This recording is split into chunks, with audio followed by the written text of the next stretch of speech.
So, your uncle. What's wrong with him? He's possessed. As in the devil?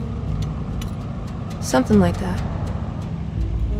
He says a dark man is following him, watching him at all times. What do you make of it? It's nonsense, of course, but I'd be lying if I said it didn't bother me. You see, it runs in my family. Possession? No, Detective. Deteriorating melancholy. Practically every member of the Hartwood family is driven mad before they grow old.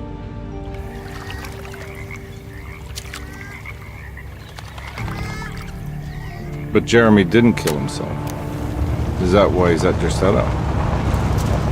Despite being convinced that he is truly possessed, he decided to put his last chips on Dr. Gray and his psychoanalysis, figuring he might stumble upon some cure.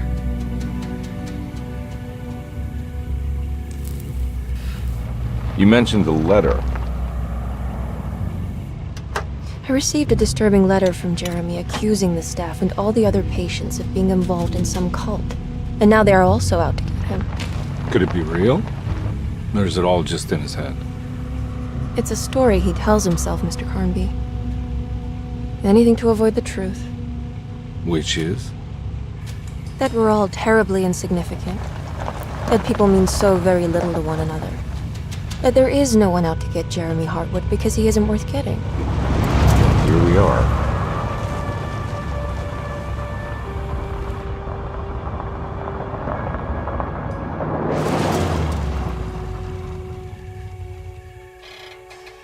My uncle's not well, Mr. Carnby. I want to make sure he's all right. Then what's my part in this? You couldn't get a cab? I just wouldn't feel safe going alone.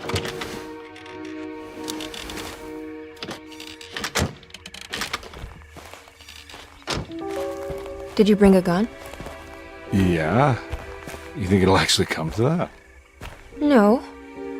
But you might need to wave it around depending on how agreeable the staff will be. What exactly are we gonna do when we find Jeremy? I don't know. Let's just find him first.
Hello? Hello? Looks abandoned. It can't be. There has to be someone around. Wait here. I'll go around back.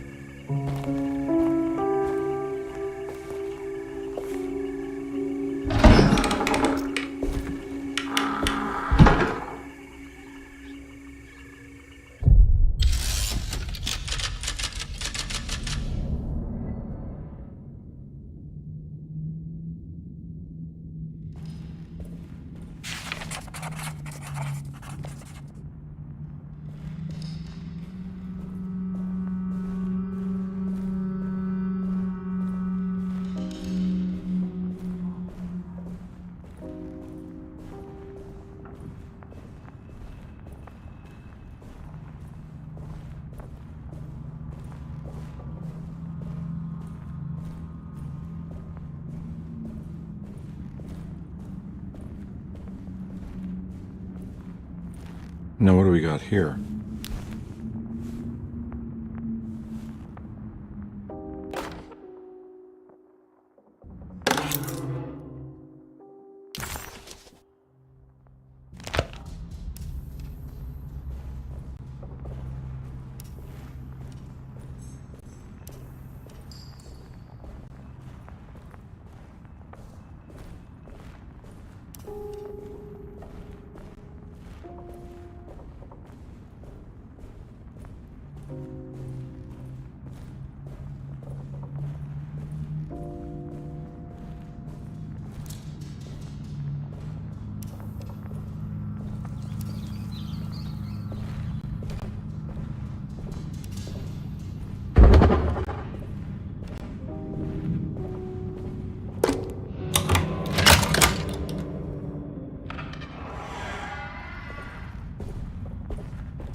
Nah, I'm not getting in there.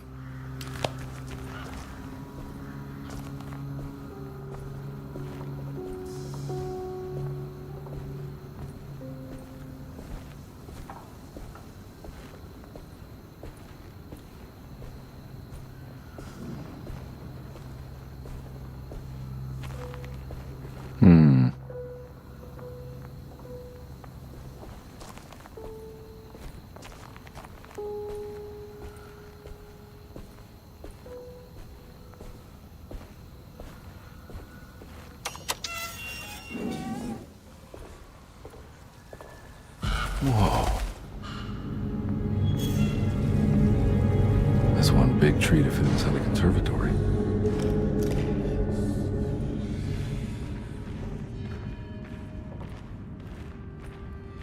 Huh? What?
Don't mind if I do.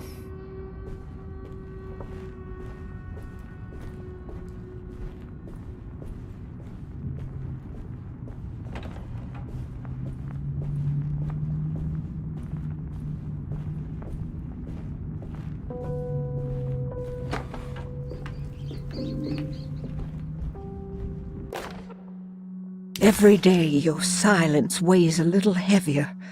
It's been a difficult year for everyone, and many have lost all hope.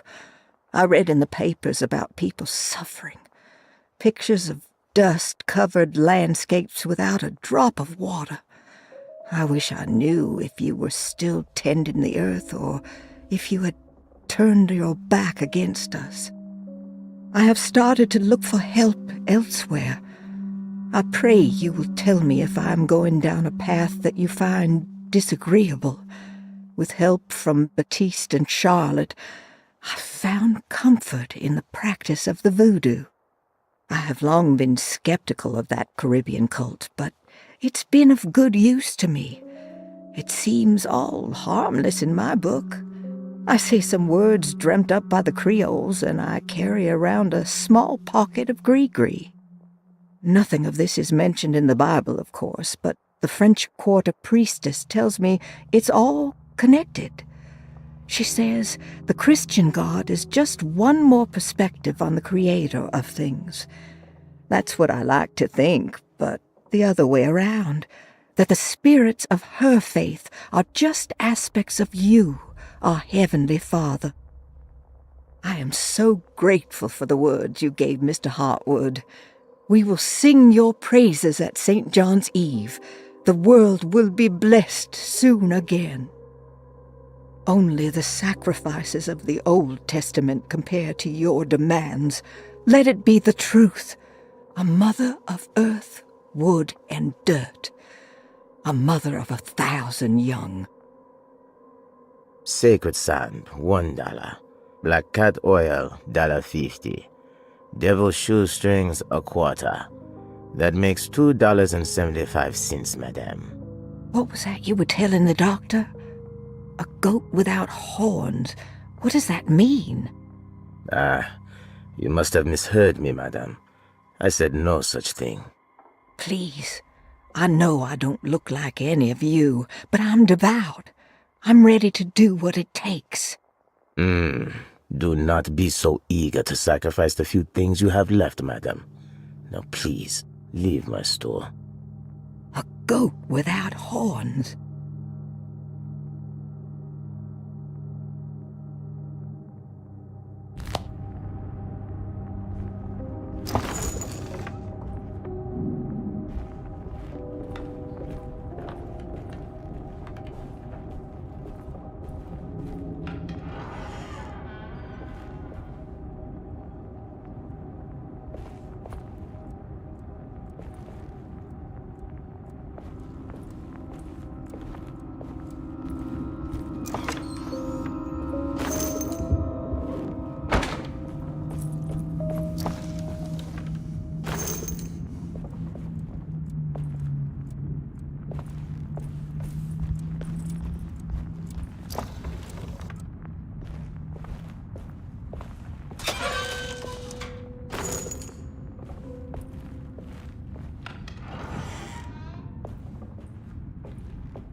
What was that?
need the key.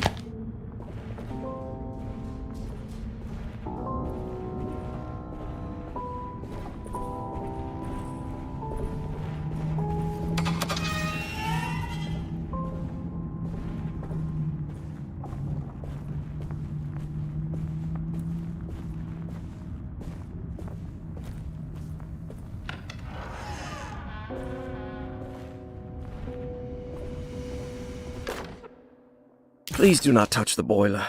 It is working after all. While the sabotage has caused a leak, only the decorative plate has been completely ruined. Let's wait for Mr. Chance to turn up and he can take a look at the leak. Mr. Waits.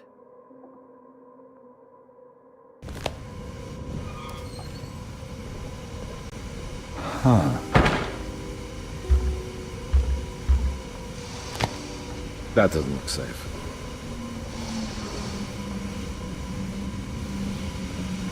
There's something missing.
Sunday, June 22nd.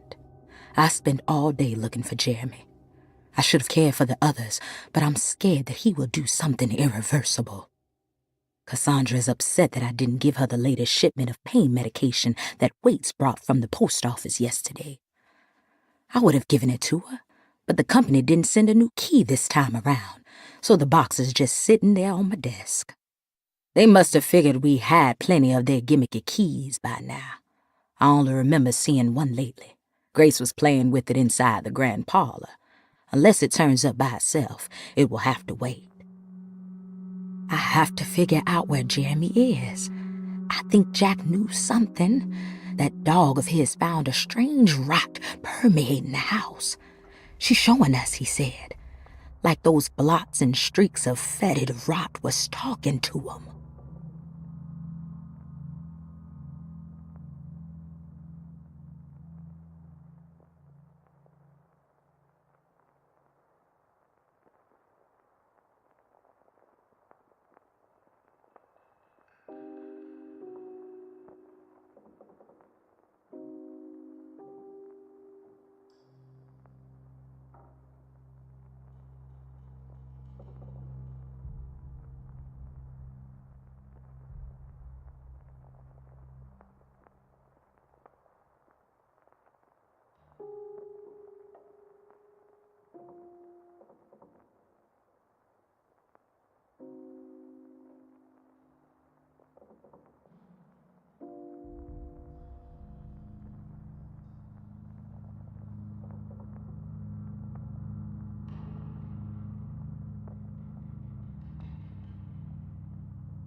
I need the key.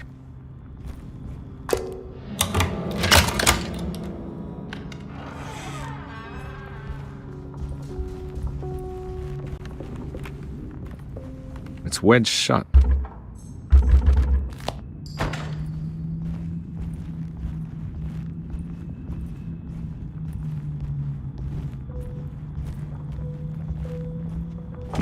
Looks important.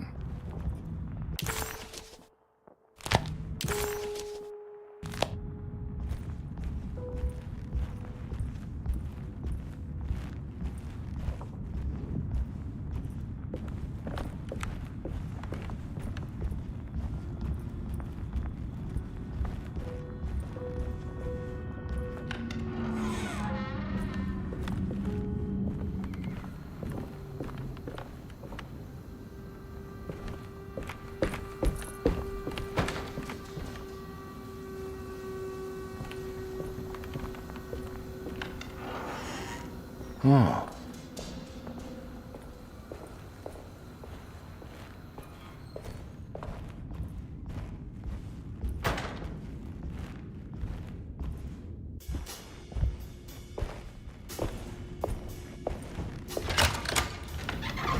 Thanks.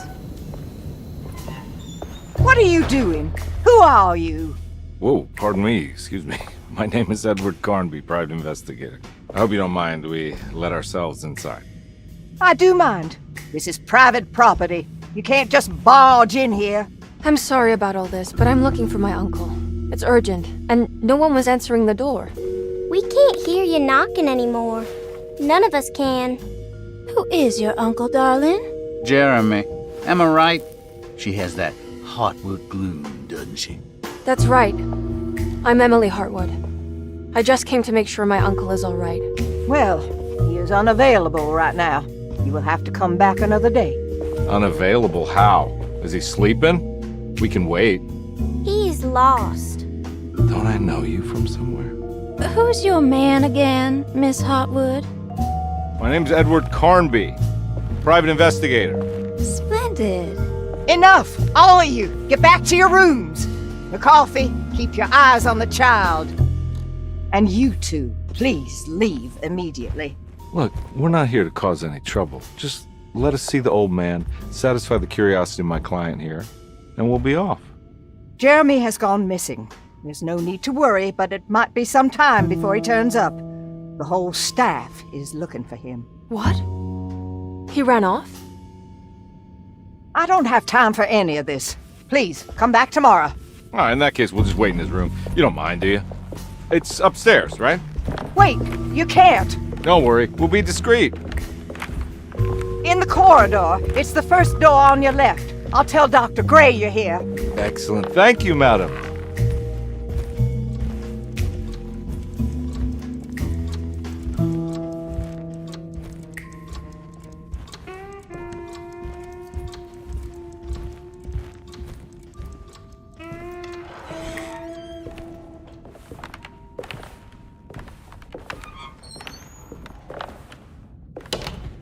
All right, here we are.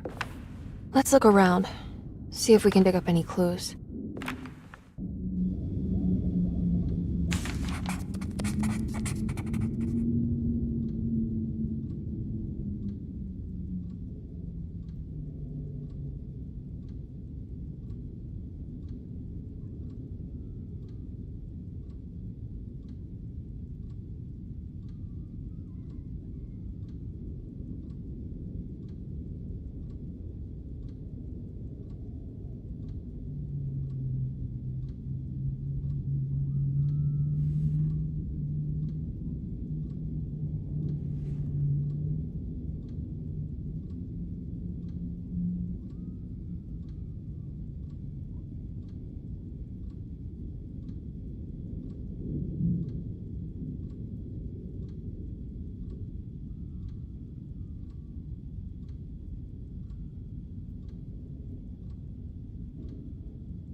Every night the dark man stands opaque at the threshold of my room, counting the days until my spirit spills out of my tired shape.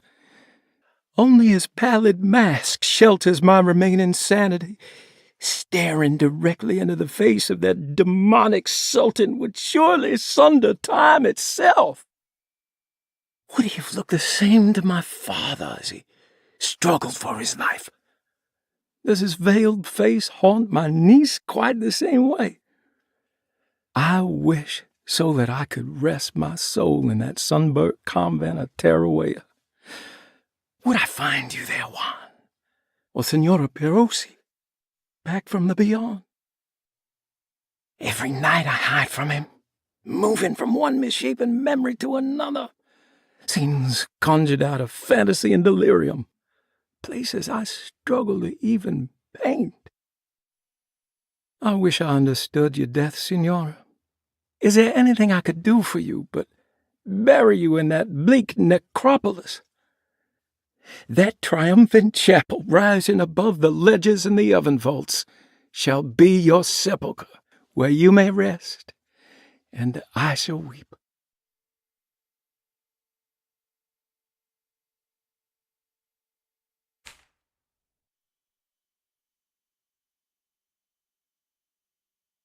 How did you first come to understand such things, Senora? How did you know that the battered boiler in the basement would lead me to Lafayette Cemetery? Or how the old upstairs clock, with its astronomical motifs, would take me to that hateful mound outside of Claremont Harbor? Those are my memories, my past. Is there perhaps a chance, if ever so small, for me to see Tarawea? Oh, I want that more than anything. Please, let my talisman take me there. Let me sit with Juan under his Bodhi tree. Despite having sold me that talisman, Miss Jackson, the voodoo priestess, revealed none of her secrets to me. That's why I had to travel to Tonka. Instead, she cruelly told Baptiste, my caretaker, that he would be betrayed and killed in the most awful way, that the one he loved would pierce his thigh with a sharp spear, and that he would be devoured by his own mother. What a terrible thing to say.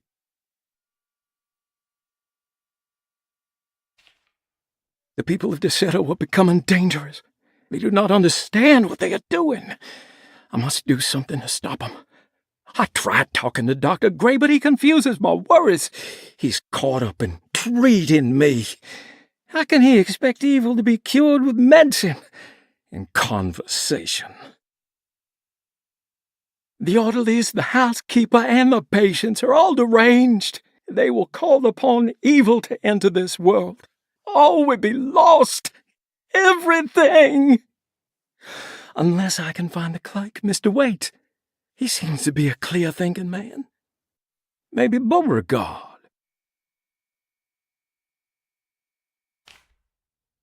The dark man offered me a prison, and I accepted. I signed that miscarried contract and entered the dark pact. Everyone is safe, except for me.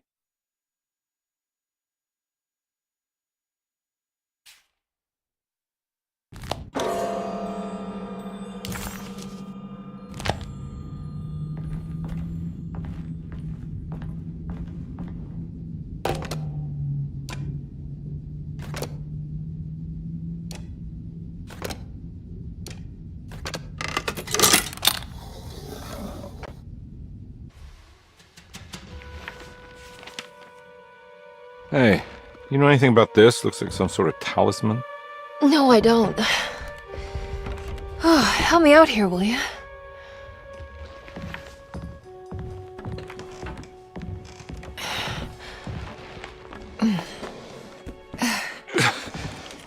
I would kill the guy to throw some of this stuff out. I'd be crazy too if I had this much junk lying around.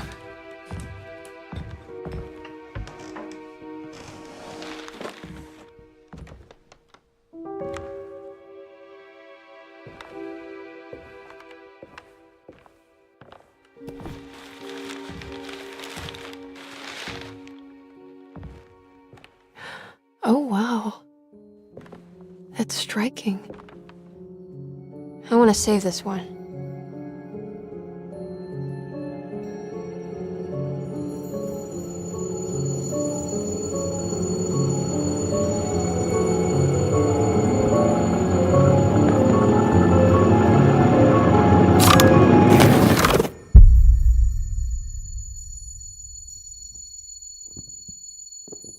All right, come on. I want to go see Dr. Gray.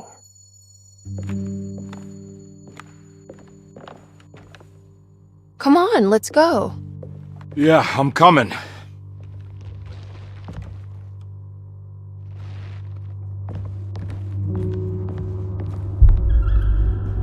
Miss Hartwood. Emily?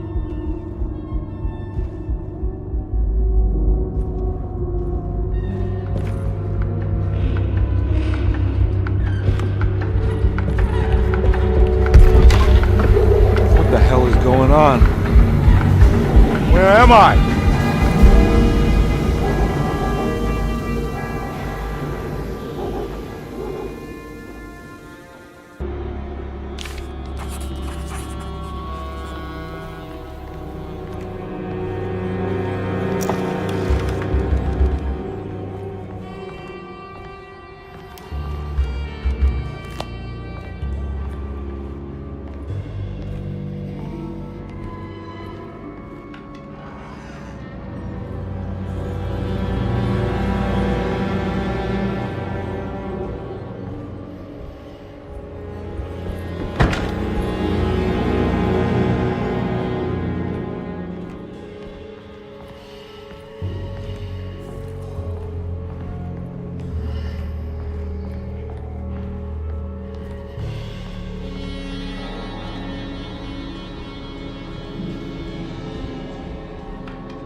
Yeah.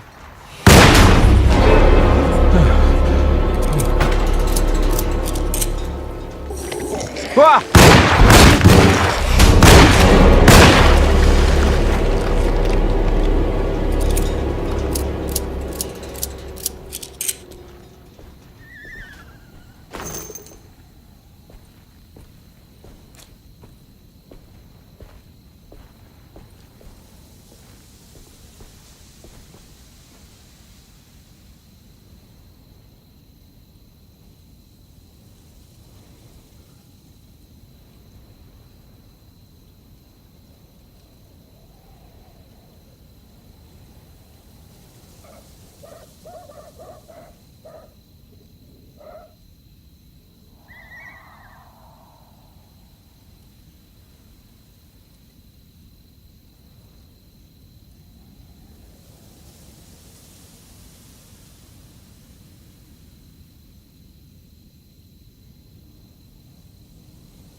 is going on?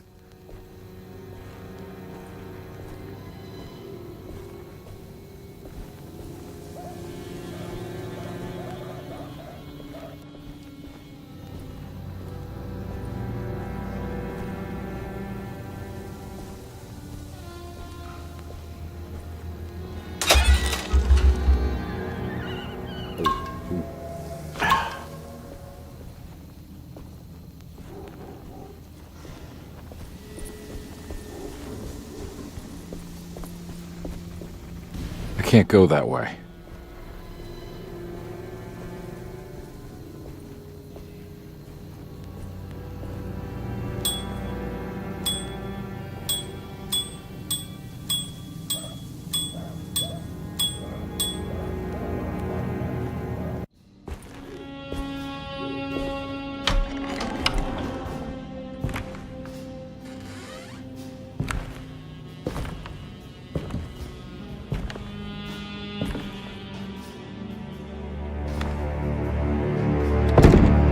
Don't let them get inside, compare. They're not the good kind. Is this your store? There are no owners here. We both strangers in Jeremy's store. Jeremy did this. How? The pact with the dog man. Jeremy warned us, but we didn't think much of it. I'm Detective Edward Carnby. I was hired by Jeremy's niece to find him. Oh, yeah? How much she paying you? $150. She's sure getting her money's worth tonight. Are you a thinking man, compare? No, not if I can help it. You know, I think Jeremy's hiding in a way we can't find him. He has this juju necklace that guides him. The talisman? That's right. It's some magic charm he got from Miss Jackson down the street. The voodoo priestess? You know surprising things, compare. Yeah, the Mama Loa. Here, take the key. I locked the gate to save her place from all the ghouls and goblins getting inside.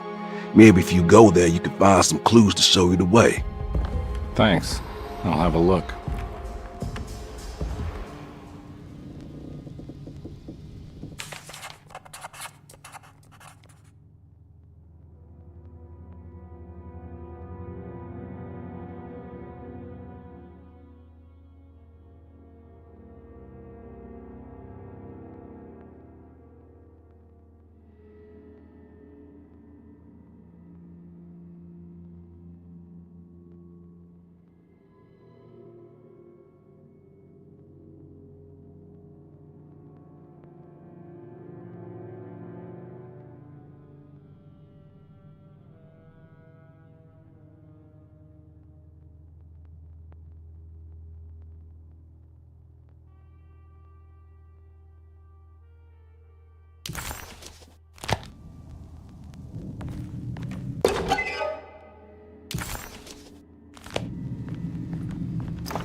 You want to come along?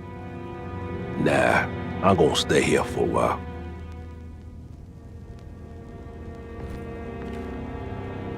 Anything I can do for...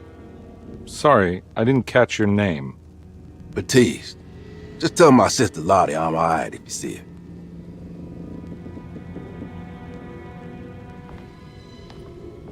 All right, I'm heading out. Be careful out there.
Okay.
I can't go that way.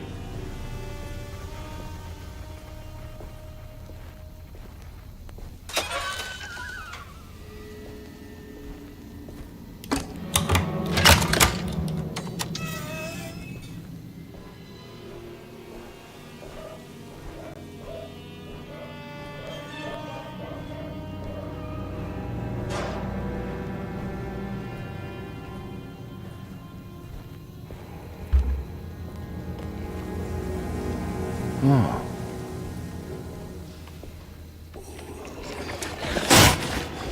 Ah!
I recognize this place. It's Miss Jackson's seance parlor.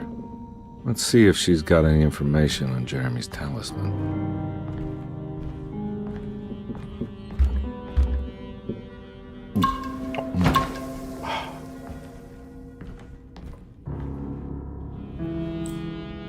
It's the talisman, like the one in the painting.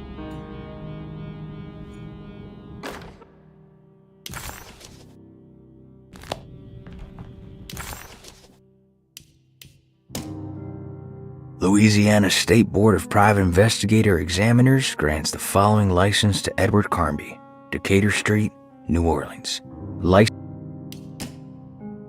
Carnby.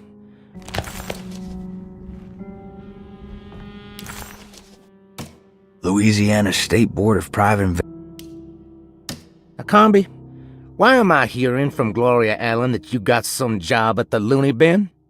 You better not be thinking of paying her off before me. I don't want to take you for a ride, so get me my money.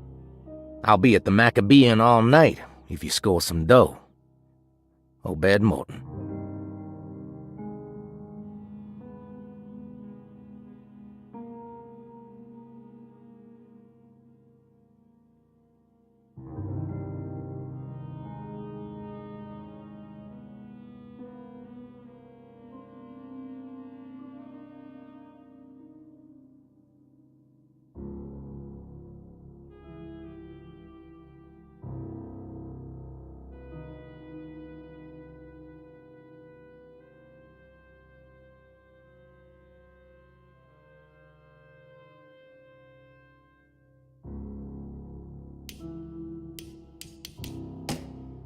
Talisman with black sunstone.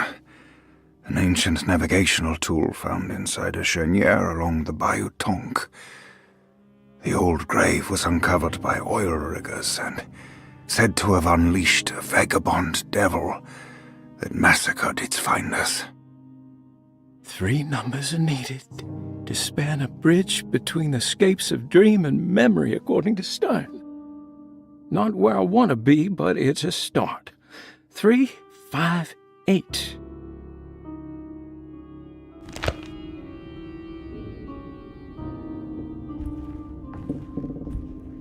I think it's meant for the talisman.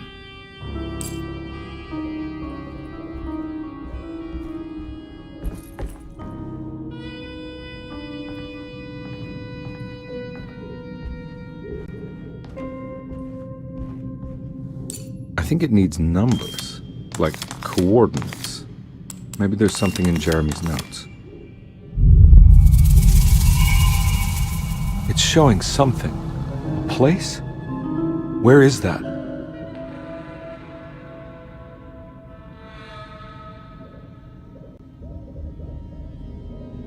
Huh.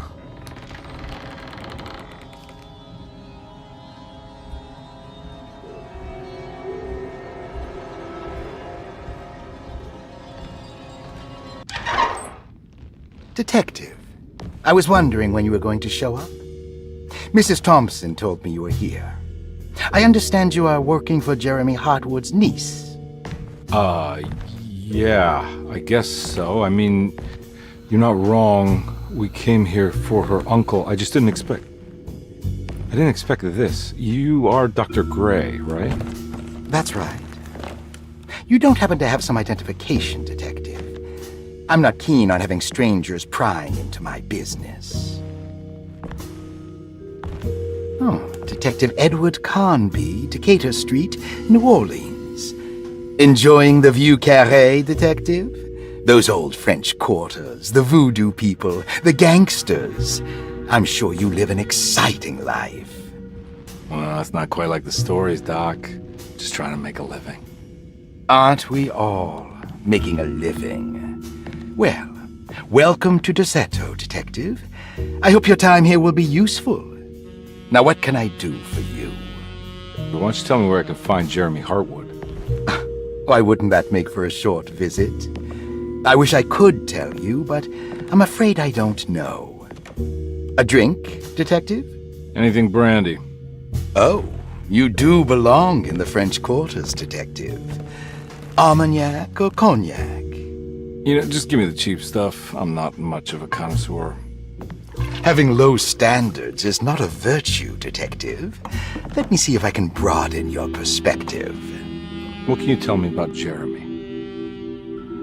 I wouldn't want to go into details about his condition. Doctor-patient confidentiality. I'm sure you understand. Sure, but he is crazy, and he's gone missing. Why? Here, try this. Ooh, it's good. Got a bite? It's called a sidecar. The trick is not to be afraid of the tartness of the lemon. Then, for goodness sake, don't overdo the triple sec. Okay, what can you tell me about Jeremy? Well, let me think. He is an anxious man, constantly worried about events not presenting themselves according to his model of predestination. He complains about things not being carried out in the right order, and that some things simply shouldn't be. Is any of this helpful to you? Not really. I was hoping for some direction where to look next. I'm sorry. I have nothing for you then. You should talk to my orderlies. They have been looking for him for a while now. I'm sure they would appreciate your help. Yeah, I ran into Batiste earlier. Come to think of it, he might have given me a lead. Oh, excellent. So your investigation is already underway. I'm gonna go, but I'm sure we'll meet again. Looking forward to it. Safe returns.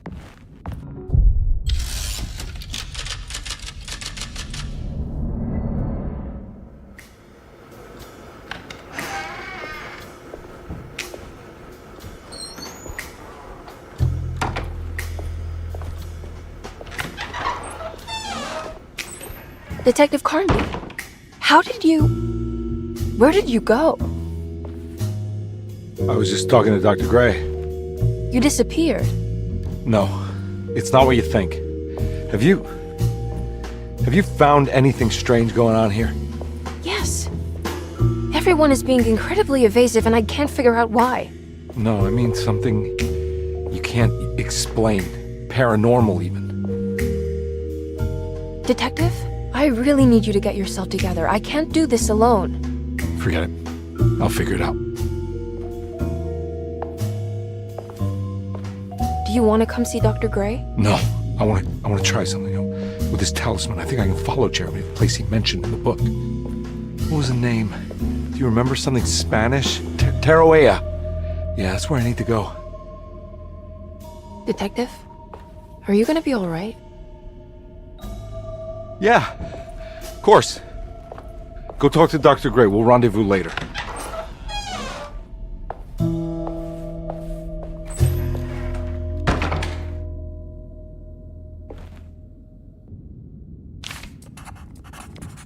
This talisman brought me back from the French Quarter in the blink of an eye. If Jeremy can travel so easily, then he could be hiding anywhere. Even Tarawea. If he can do it, so can I. I just need to figure out how the talisman works.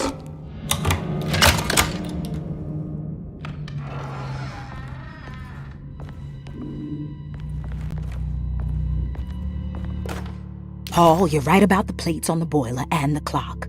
They have been sabotaged, and I think I know who did it. They have something to do with Jeremy's episodes and how he seems to disappear at night. Right now, it's important that you keep an eye out for any of the pieces. I want to find out if I can repair the plates. Let me know if you find any of them. Lottie. Tell Lottie to take a look at the well in the kitchen garden.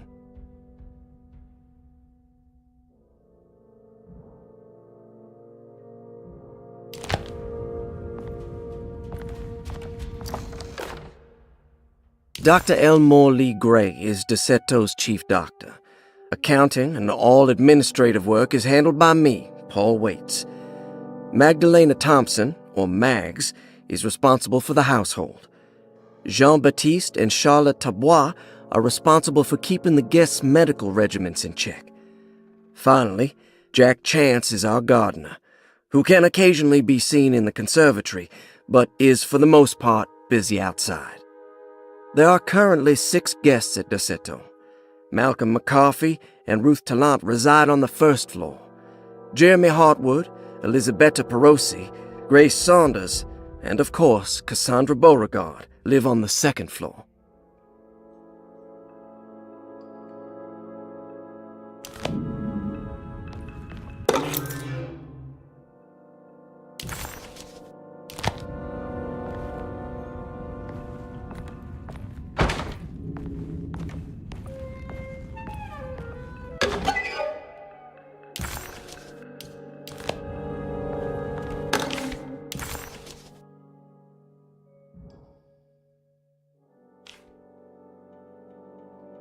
Cassandra Beauregard, the beloved author. Very exciting, isn't it? What do you want to put down for reason for admission? What her agent told us. Cassandra suffers from writer's block and needs to finish her moving picture script before the end of June. Mr. Chardot suggests Cassandra's heavy use of barbiturates is holding her back and risks ruining her career. And how should we summarize her personal history? Let's keep it short. Cassandra Beauregard is a beloved crime author who managed to pull herself out of poverty and into stardom. 5 years ago, she tried killing herself by jumping off a balcony. The incident left her a cripple, and now relies heavily on her wheelchair. And for diagnostic impressions? Cassandra suffers chronic back pain following her suicide attempt. She self-administers morphine to keep herself ambulant, but has become addicted and the desired effect is now lost. The drug abuse clouds her mind, and she is unable to focus on real life. To save herself from this insight, she instead makes up stories to fill out the gaps in her own thought process, resembling the Korsakoff syndrome. Oh, bravo, Doctor. How will you treat her? First of all, she needs to be weaned from her drug addiction, and hopefully it will resolve her compulsive lying. Then look into permanently numbing her pain in her back through surgery. Finally, deal with her suicidal thoughts. Fantastic. With such a short time before June, I really hope she gets better soon. We will do what we can.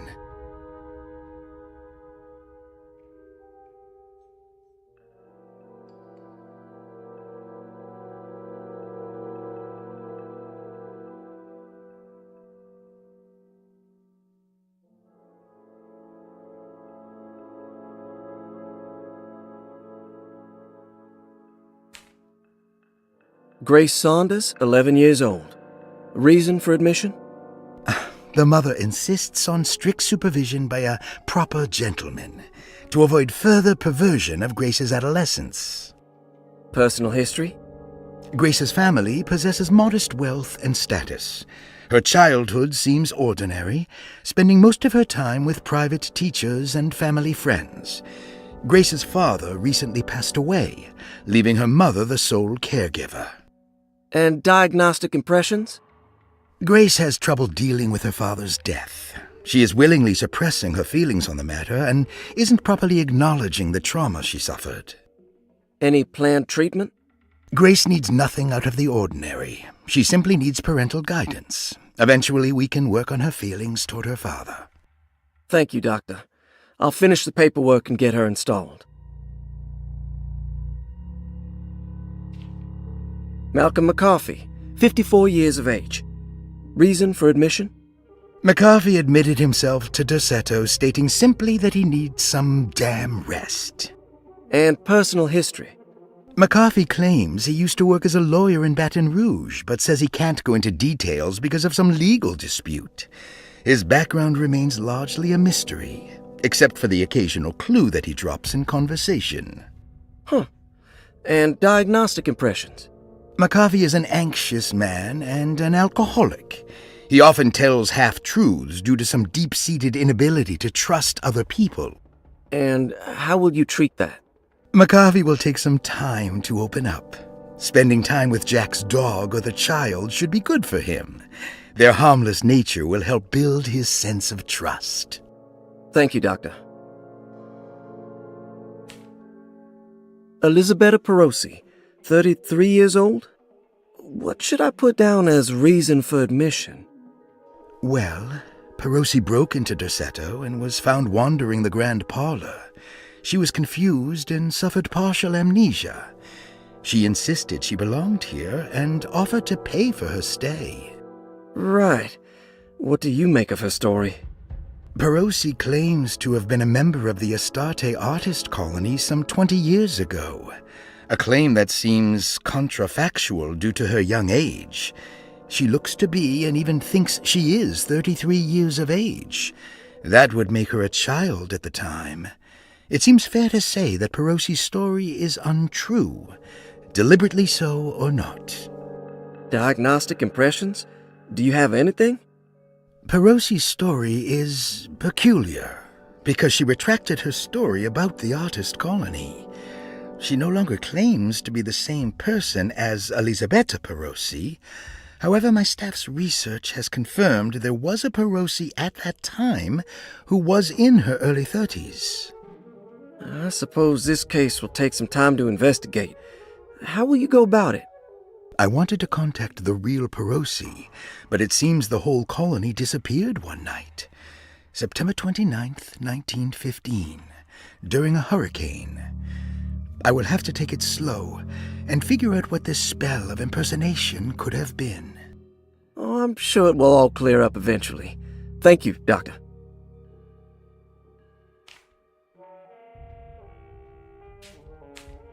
Ruth Talon, 29 years of age. Reason for admission? Ruth's father wishes that his daughter be removed from New Orleans nightlife for the foreseeable future. He fears that her overly free spirit is tarnishing the family's reputation.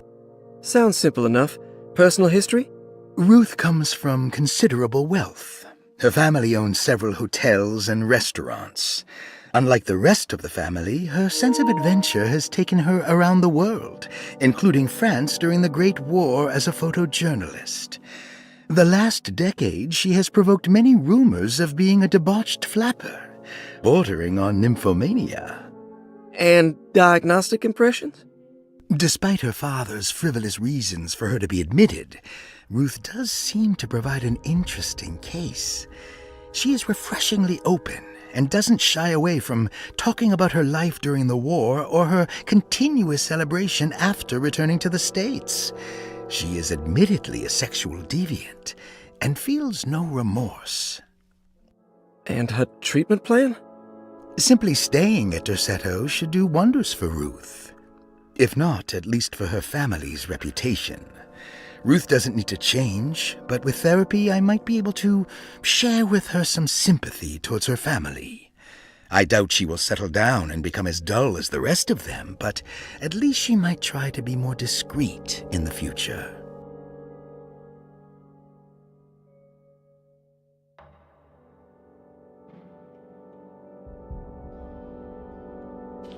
Looks like all the patients are accounted for. There's no way I can get into this thing. Better leave it alone.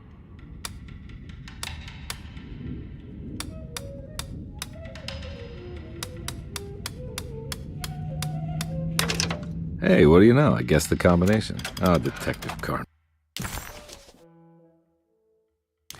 You beautiful bastard. How are you this good?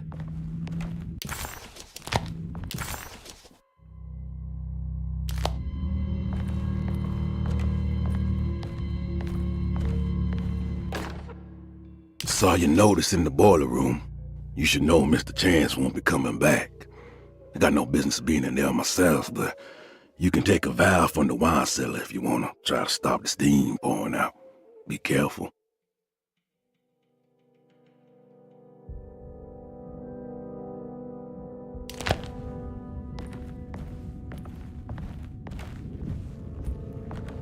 I need the key.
I need the key.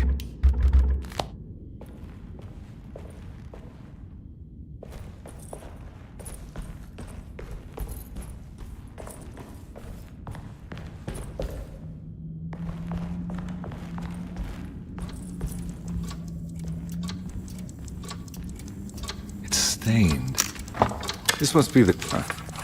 looks like the plate that held the talisman in the seance room. But it's broken. Sorry, Detective. Didn't mean to obstruct justice or anything. That's fine. You know, I'm kind of busy with my own case of a missing person. I was wondering if you've seen Grace, a girl about yay high? I can't say that I have. Why are you asking? Well, I'm looking for her. Is she in trouble? No. She's just hiding somewhere. But we can't have a rascal like that running around unchecked at a time like this, you understand? Well, I haven't seen her. Well, let me know if you find her. I'll be around. I'll keep an eye out for your man, Jeremy. You scratch my back, Detective, and I'll scratch yours.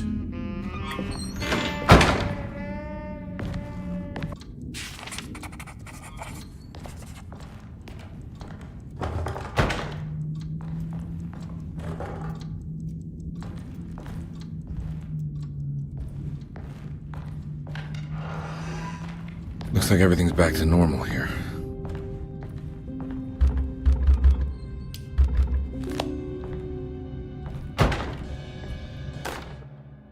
Emily's here.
eccentric.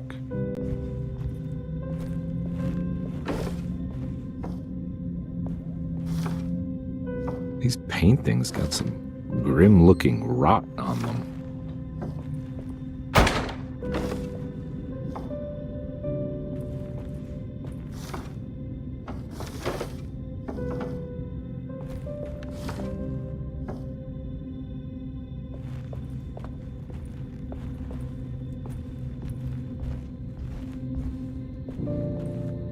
What are these symbols? Looks like alchemy or star constellations.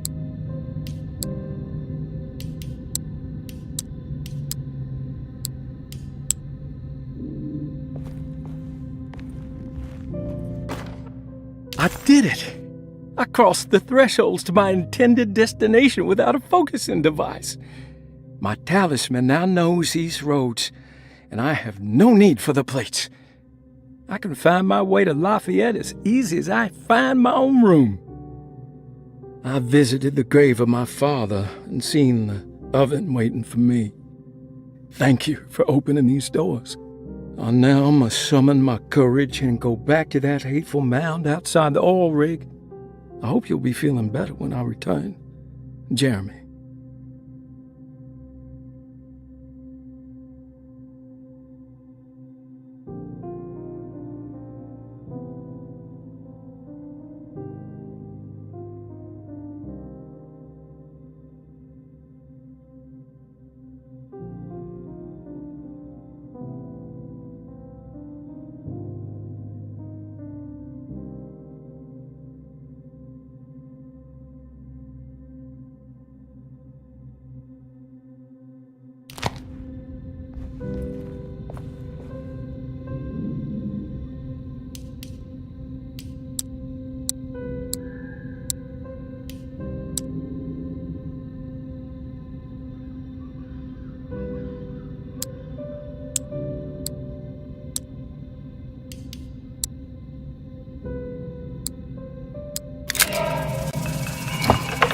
Got it.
What happened?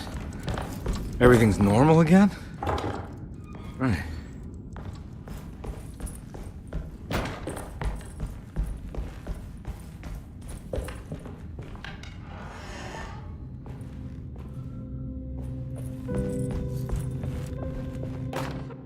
Will I need to remember how to get them out again? They are locked up for good reason.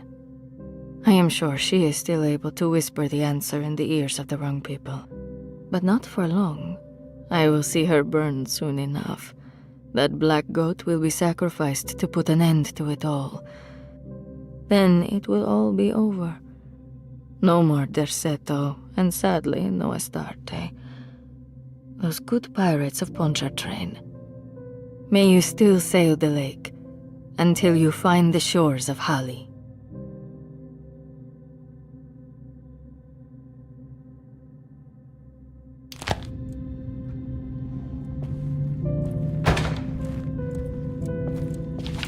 The Astarte Artist Colony. I remember hearing about their disappearance. Must have been 15 years or more now.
Oh.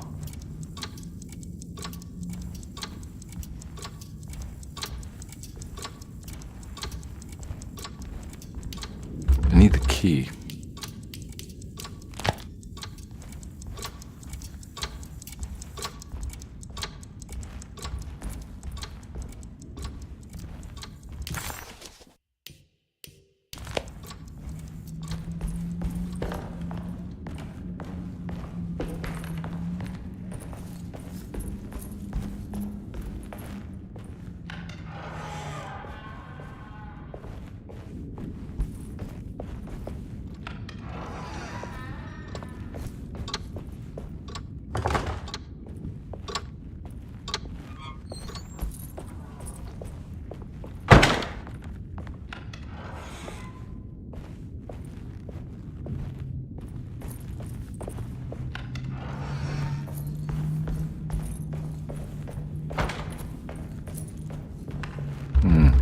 I need the key.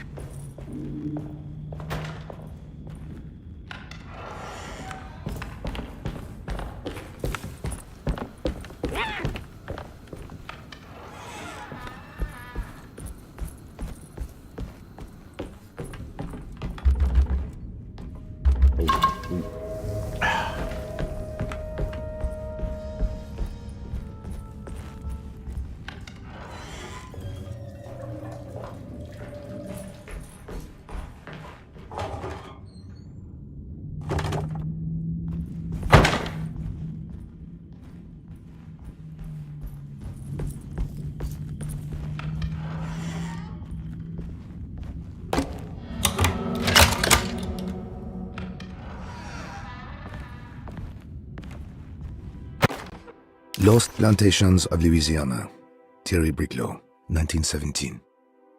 Derceto was a small plantation on the eastern shore of Lake Pontchartrain. The land was considered difficult for industry and was sold for only $30 to Elijah Pickford in 1818.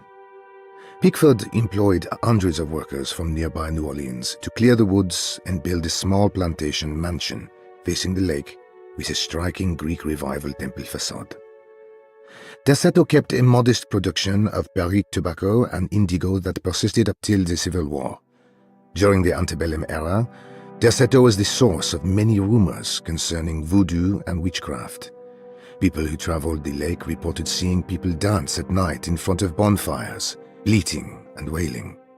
On June 17, 1862, Captain J.W. Norton of the Union Army recounts leading a raiding party from ships anchored in Lake Pontchartrain in order to seize control of Derceto and free the slaves working there. The captain was surprised to find the workers fighting back with unprecedented zeal. Norton's account describes these men and women as enraged with fanaticism. Pickford reportedly tried to placate the raiders, but was shot in the confusion. Captain Norton left the mansion burning and retreated to his ships with his men. Derceto was left in ruins for several decades. The ownership of the land was long disputed and returned to the Ledoux family in 1901. Several police reports were filed during the following years as the Ledoux tried to get rid of a camp of squatters on their land. The police made several visits to remove the trespassers, but the people kept returning. On November 1, 1907, Inspector Legras of the police charged a deadly attack in order to save several children kidnapped by the squatters. Many were killed and even more were jailed. The following year, Ledoux rebuilt Derceto, incorporating the surviving stone foundation and adding a magnificent wrought iron conservatory. The farmland had been reclaimed by the surrounding woods, so it was no longer profitable to use as a plantation. Instead, the house was turned into an artist's colony. The Astarte Artist Colony was a successful group of artists, including figures such as painter Heinrich Cassel and poet Nora Keith. The group was also known for their beloved Mardi Gras crew called the Pirates of Pontchartrain.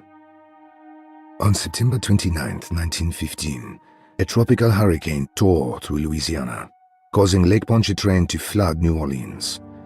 Due to the remote location of Derceto, it took almost 2 weeks for outsiders to learn that the artist's colony was abandoned. The 12 residing artists had all vanished without a trace. The empty mansion of Derceto still stands on the shore of Lake Pontchartrain, with much of its temple facade intact. The Ledoux family currently has no intention of repairing the house.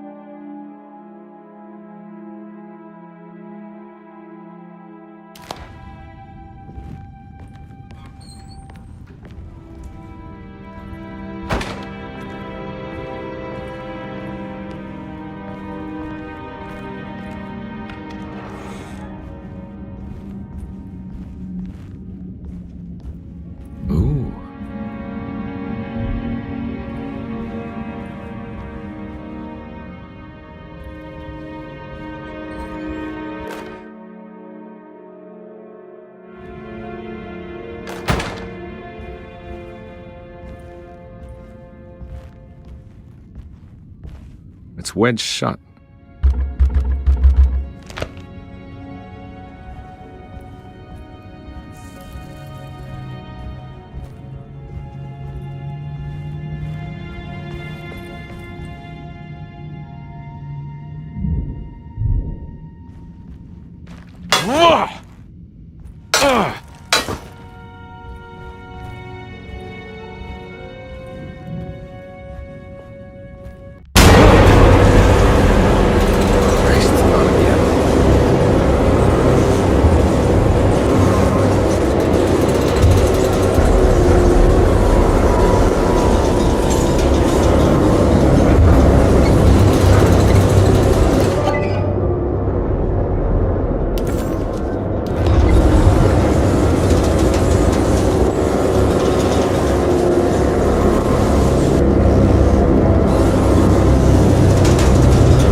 Got it.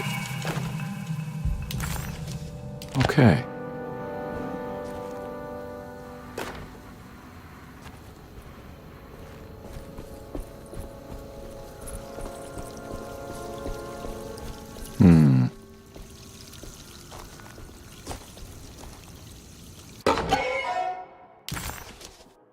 This can't be real.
You know, Mr. Waits, I saw a piece of the plate that Liza broke. I think she's been hiding them. She's not very good at it. She just chucked it into the little room with all the tools behind the boiler. I left it there. I didn't want to embarrass her by picking it up while she was looking. We went upstairs instead and played backgammon. I let her win, because she's so unhappy. The piece looked like the one on display in Cassandra's room. You know about that one already, right? Or is your eyesight really that fuzzy? I hope you don't feel bad about your glasses. You only look stupid when you squint. Maybe if you had more eyes, you would see these things. I wish you had all the eyes you needed. Your best and favorite guest, Grace. It's another plate for the talisman. Like the other one, it's broken and missing some pieces.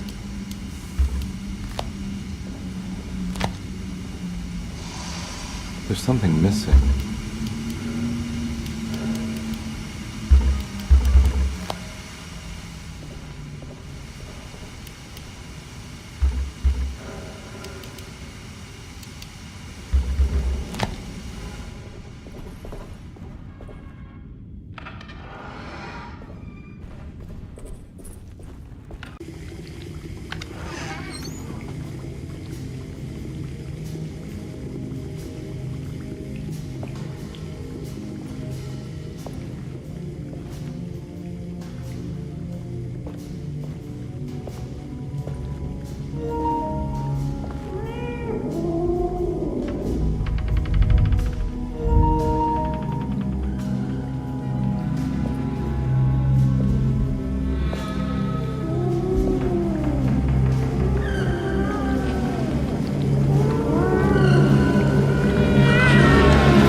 I assure you. I'm sorry. Promise you. Mr. Hartwood I is was just nowhere looking near my for- kitchen, and neither should you be.